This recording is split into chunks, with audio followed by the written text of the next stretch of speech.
Les audios des musées de Laval. Les musées de Laval vous livrent leurs secrets. Tendez l'oreille et découvrez les artistes et les œuvres depuis chez vous.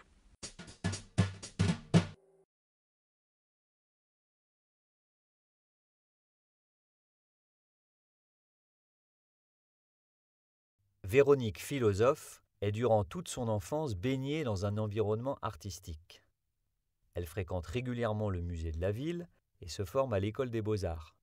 Elle arrive à Troyes en 1922 pour apprendre le français et se marie l'année suivante avec Paul Maudin, dont elle a 2 enfants.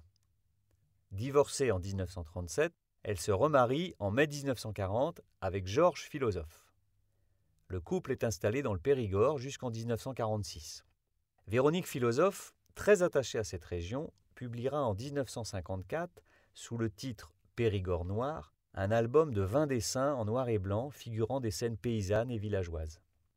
De retour à Mulhouse, elle organise à son domicile des soirées poétiques, puis commence à peindre en 1948 des toiles très classiques qu'elle expose dès 1949.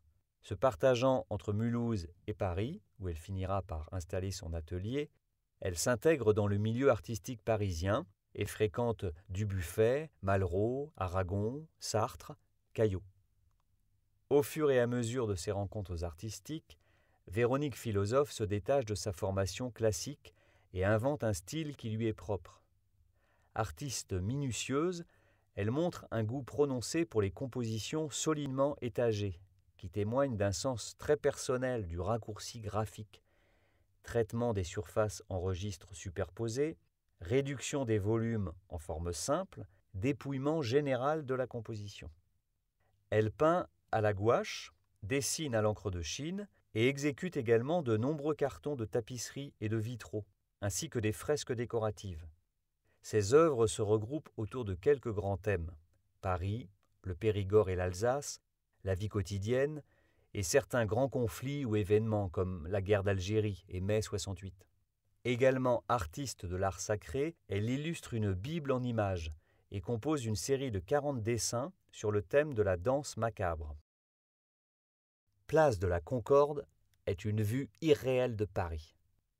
L'œuvre présente une composition verticale et ascendante, dont la perspective est suggérée par la superposition des éléments.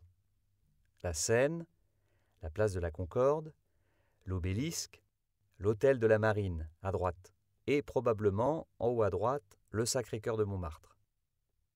Cette perspective empirique, le tracé géométrique et le camailleux gris-bleu ne sont pas sans rappeler l'art de la pré-Renaissance.